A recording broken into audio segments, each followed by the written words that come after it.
Kalau capek nanti saja setelah mati. Itu santai saya kira.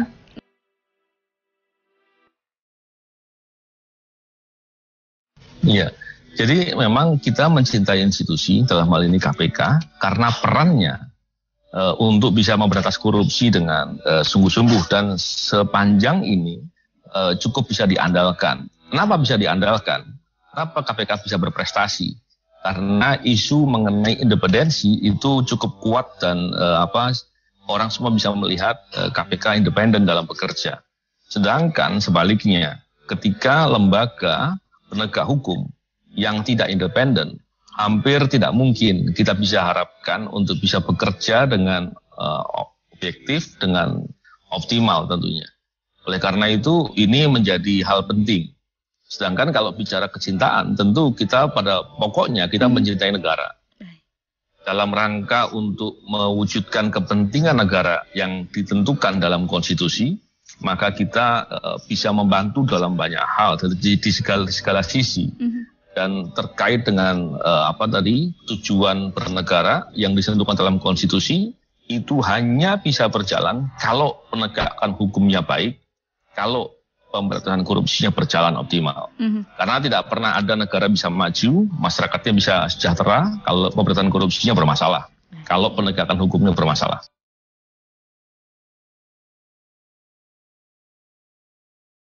Sebenarnya gini, semua orang punya peran beda-beda.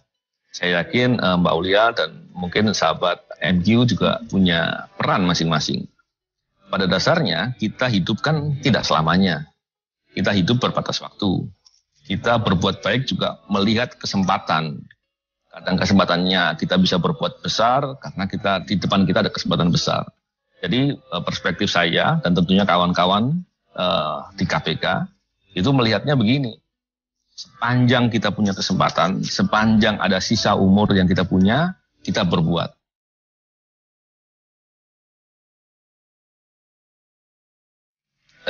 Belakangan jarang ya, tapi dulu pernah. Saya pernah pada saat sebelum saya mengalami serangan di tahun 2017, saya kan mengalami serangkaian serangan ataupun kesusahan yang diarahkan kepada diri saya. Hal itu kemudian perlu saya diskusikan kepada keluarga saya dan anak-anak saya pun, walaupun saya bukan pada posisi bertanya ke dia, tapi saya ingin mengukur bagaimana sih pandangannya anak-anak saya kepada hal-hal yang saya lakukan.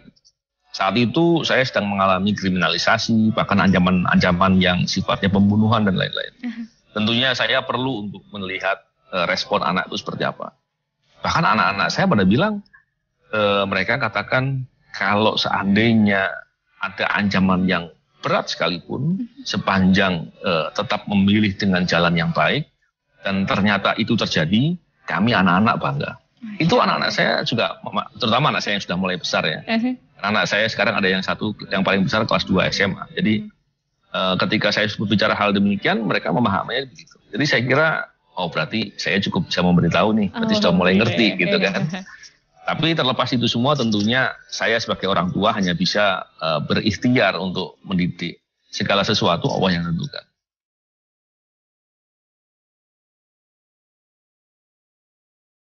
Memang begini, ketika kita melihat permasalahan, tentu kita melihat dari dua hal.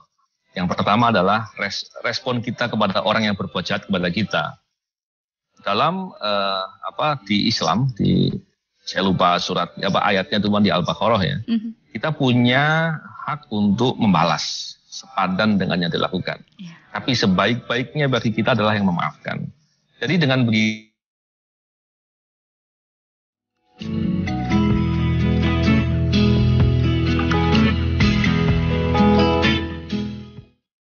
sulitnya perasaan kita.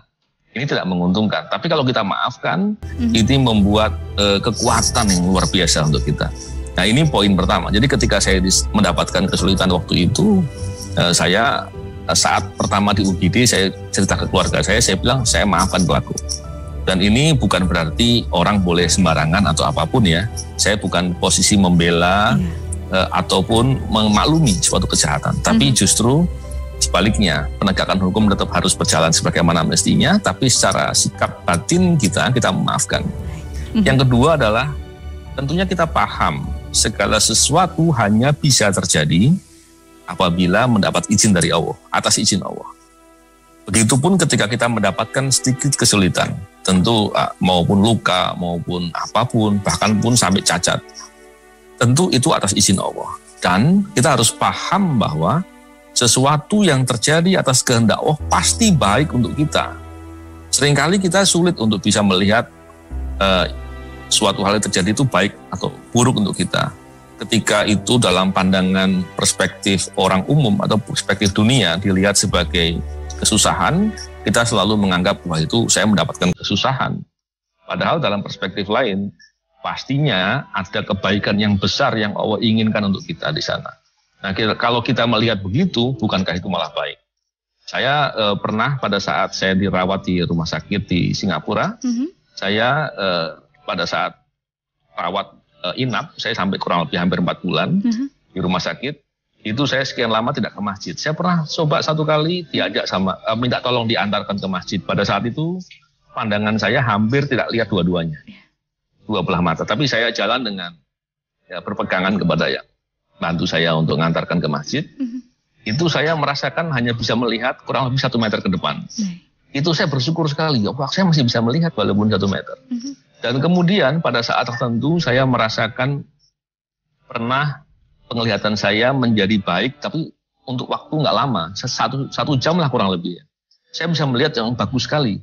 Bahkan saat itu saya pegang rumput, saya lihat rumput ini ternyata ada bulunya, ada itu. Jadi hal begitu kemudian saya melihat betapa kalau kita bersyukur, kita mendapat kenikmatan yang luar biasa, kita mendapat kesenangan luar biasa.